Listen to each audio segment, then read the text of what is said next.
Assalamualaikum warahmatullahi wabarakatuh. Selamat datang di channel YouTube Borin Vlog. Di kesempatan ini saya akan mengisahkan sebuah kisah legenda asal-usul Gunung Kelud dan juga terkait dengan mitos dan misteri yang ada di Gunung Kelud. Bagaimana kisah legenda asal-usul Gunung Kelud ini? Silakan disimak kisahnya berikut ini. Gunung Kelud merupakan sebuah gunung berapi yang terletak di Jawa Timur, yang hingga sekarang masih tergolong sebagai gunung api yang aktif. Secara geografis, letak gunung ini berada di perbatasan antara Kabupaten Kediri, Kabupaten Blitar, dan juga Kabupaten Malang. Namun, secara administratif, Gunung Kelud adalah milik dari pemerintah Kabupaten Kediri. Lokasinya kira-kira 45 km sebelah timur pusat kota Kediri dan 25 km sebelah utara pusat kota Blitar. Gunung Kelud merupakan salah satu gunung berapi paling aktif di Indonesia. Sejak tahun 1000 Masehi, Gunung Kelud telah meletus lebih dari 30 kali dengan letusan terbesar berkekuatan 5 Volcanic Explosive Index. Letusan terakhir yakni terjadi pada tahun 2014. Selain keindahan alamnya, Gunung Kelud juga dikenal dengan cerita legendanya yang hingga sekarang masih diyakini oleh masyarakat setempat. Berdasarkan cerita rakyat, asal-muasal Gunung Kelud berawal dari pengkhianatan kisah cinta dari sang dewi pada dua orang raja, yaitu Dewi Kirisuci. Konon pada zaman dahulu kala, ada seorang putri anak raja kerajaan Medang Kahuripan, Raja Prabu Airlangga, yang bernama Dewi Kirisuci. Ia memiliki paras rupawan sehingga disukai oleh banyak orang, terutama para raja di tanah Jawa. Suatu ketika, Dewi Kirisuci dilamar oleh dua orang raja. Namun, dua raja ini bukan berasal dari bangsa manusia, melainkan dari bangsa lelembut atau makhluk halus. Dua raja tersebut adalah Lembu Suro yang berkepala lembu atau sapi dan Mahesa Suro yang berkepala kerbau. Karena merasa tidak tertarik dengan Lembu Suro maupun Mahesa Suro, Dewi Kirisuci pun berniat menolaknya. Namun, Dewi Kirisuci takut menolak pinangan dari kedua raja tersebut yang terkenal sakti dari bangsa makhluk halus tersebut, lantaran jika ditolak bisa terjadi perang yang besar. Sang Dewi kemudian membuat sayembara yang tidak mungkin bisa dikerjakan oleh manusia biasa ataupun bangsa lelembut. Sayembara tersebut adalah meminta Lembu Suro dan juga Mahesa Suro untuk membuat dua sumur di atas puncak Gunung Kelud. Sumur pertama yang diminta Dewi Kirisuci adalah sumur berbau amis, dan yang kedua adalah sumur berbau semerbak wangi. Dewi Kirisuci meminta dua sumur tersebut dikerjakan hanya dalam satu malam atau sampai ayam jantan berkokok. Dengan kesaktiannya, Lembu Suro dan juga Mahesa Suro menyanggupi permintaan atau persyaratan tersebut. Bahkan, keduanya berhasil membuat sumur tersebut sebelum ayam jantan berkokok. Mengingat alasan sayembara tersebut hanya akal-akalan Dewi Kirisuci untuk menolak diperistri oleh dua raja tersebut, akhirnya sang Dewi memutar otak mencari jalan keluar. Kemudian Dewi Kirisuci pun meminta Lembu Suro dan juga Mahesa Suro untuk membuktikan kedua sumur tersebut benar-benar berbau amis dan juga wangi. Lembu Suro dan Mahesa Suro kemudian diminta masuk ke dalam sumur tersebut untuk membuktikan bahwa kedua sumur tersebut memang berbau amis dan juga wangi. Lembu Suro dan Mahesa Suro pun akhirnya menyetujui permintaan Dewi Kilisuci. Mereka berdua kemudian masuk ke dalam sumur yang telah dibuatnya tersebut. Setelah keduanya berada di dasar sumur, seketika Dewi Kilisuci memerintahkan prajurit kerajaan untuk menimbun sumur tersebut dengan batu sebanyak-banyaknya. Lembu Suro dan Mahesa Suro pun tewas di atas Gunung Kelud di dasar sumur yang mereka telah buat sendiri. Namun, sebelum kedua raja sakti dari dunia astral itu mati, Lembu Suro masih sempat melontarkan kata sumpahnya. Ia pun bersumpah, "Orang Kediri besok akan ketemu pembalasanku yang berlipat-lipat.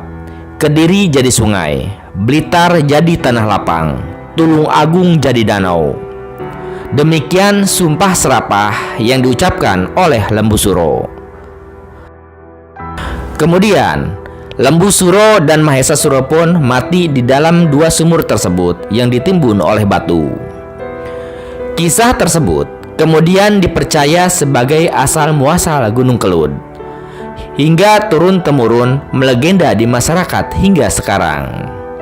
Konon, karena sumpah Lembu Suro yang telah sakit hati itulah, kemudian Lembu Suro mengaduk-aduk tanah di dalam sumur tersebut untuk disemburkan menjadi letusan Gunung Kelud setiap waktu. Sebagai tolak bala atas sumpah Lembu Suro tersebut, para penduduk di lereng Gunung Kelud kemudian melakukan larung sesaji setiap tahunnya. Hal itu pula lah yang sempat dilakukan oleh Dewi Kilisuci untuk mencegah musibah berupa letusan Gunung Kelud akibat sumpah Lembu Suro dan juga Mahesa Suro. Benar tidaknya legenda tersebut, namun itulah yang selama ini beredar dan banyak diyakini oleh masyarakat, terutama di sekitar Gunung Kelud.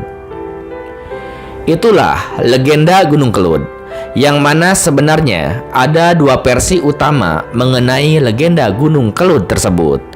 Versi pertama adalah menyangkut Prabu Airlangga dan putrinya, yakni Dewi Kilisuci dari Kerajaan Medang Kahuripan ataupun Kerajaan Jenggala. Adapun versi kedua adalah dari Kerajaan Majapahit terkait dengan Prabu Brawijaya dan putrinya, yaitu Dyah Ayu Pusparani. Namun, kedua versi tersebut sama-sama menyangkut dua tokoh utama, yaitu Lembu Suro dan juga Mahesa Suro. Adapun untuk versi kedua bisa disimak lewat video lain yang ada di channel Borin Vlog ini. Selain terkenal dengan kisah legendanya, Gunung Kelud juga memiliki sejumlah mitos dan misteri yang menjadikan Gunung Kelud sebagai salah satu gunung angker dan juga sakral di tanah Jawa. Berikut adalah sejumlah misteri Gunung Kelud. Wage Keramat. Wage Keramat hingga sekarang masih dipercaya oleh warga Kediri yang tinggal di sekitar lereng Gunung Kelud. Istilah Wage Keramat ini berkaitan dengan meletusnya Gunung Kelud. Wage adalah salah satu pasaran hari di penanggalan Jawa yang kerap identik dengan hari di mana Gunung Kelud meletus. Kemudian, misteri keris Empu Gandring. Pada masa Kerajaan Majapahit, konon Raja Hayam Wuruk pernah menghancurkan aura jahat yang bersemayam di dalam keris Empu Gandring dari Raja Singosari Wisnuwardana. Keris Empu Gandring tersebut dipercaya dibuat dari bongkahan logam meteoroid sehingga hanya bisa dilebur di kawah Gunung Kelud.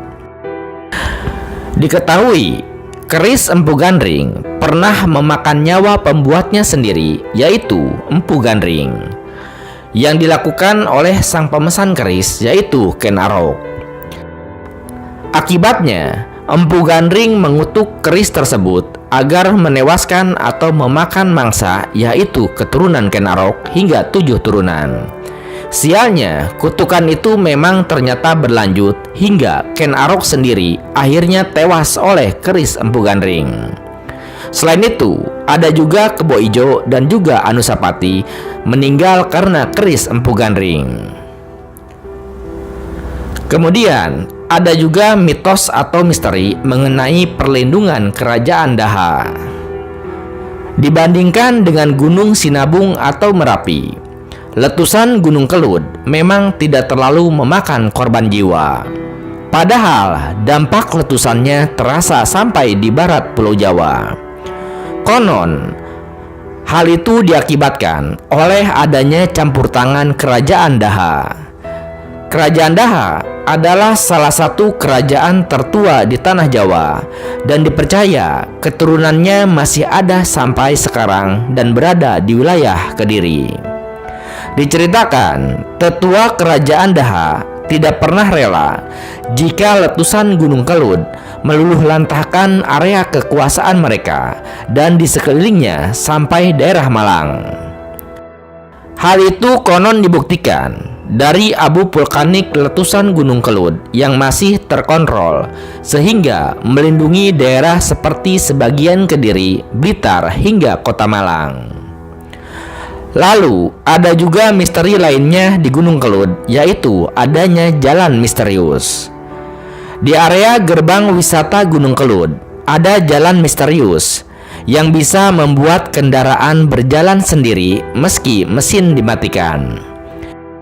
Secara ilmu pengetahuan, dipercayai jalan itu memiliki daya tarik magnet yang sangat tinggi, meskipun banyak yang mengartikan secara mistis. Sampai saat ini, fenomena aneh tersebut masih belum terpecahkan dan masih menjadi misteri Gunung Kelud.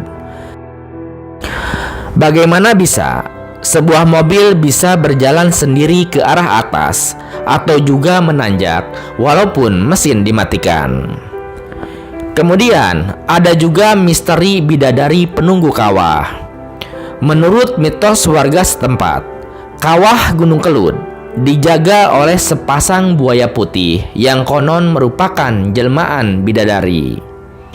Legenda menceritakan, dahulu ada dua bidadari yang mandi di danau. Namun mereka melakukan perbuatan yang dianggap hina, yakni berhubungan sesama jenis. Mengetahui hal tersebut, dewa pun murka dan mengutuk sepasang bidadari tersebut menjadi buaya. Kemudian ada juga misteri kerajaan setan di Gunung Kelud. Di Gunung Kelud juga mitosnya ada sebuah kerajaan yang dihuni oleh setan dan juga siluman serta roh orang-orang jahat. Roh orang-orang jahat tersebut konon dibawa oleh setan ke Gunung Kelud dan dikumpulkan dalam suatu tempat hingga menyerupai sebuah kerajaan. Hal tersebut dilakukan oleh para setan sebagai hukuman yang berat dan mengerikan. Ganjaran hukuman tersebut disesuaikan dengan dosa-dosa mereka sewaktu hidup di dunia. Para penghuni kerajaan setan di Gunung Kelud tersebut adalah orang-orang yang semasa hidupnya gemar melakukan perbuatan jahat, beribadah tetapi munafik, dan menjadikan agama sebagai topeng, dan hidupnya selalu penuh dengan kedengkian. Itulah sejumlah kisah legenda yang ada di wilayah Gunung Kelud, dan juga sejumlah mitos dan misteri yang ada di Gunung Kelud yang dipercayai oleh masyarakat. Nah, seperti itu legenda Gunung Kelud dan juga sejumlah misteri, mitos, serta kisah mistis yang ada di Gunung Kelud. Terima kasih sudah menyimak kisah dan paparan mengenai Gunung Kelud ini di channel YouTube Borin Vlog. Di channel Borin Vlog ini, Anda juga bisa menyimak sejumlah kisah legenda asal-usul dari berbagai gunung lainnya, baik yang ada di tanah Jawa maupun Indonesia. Terima kasih atas perhatiannya. Sampai jumpa di cerita lainnya. Assalamualaikum warahmatullahi wabarakatuh.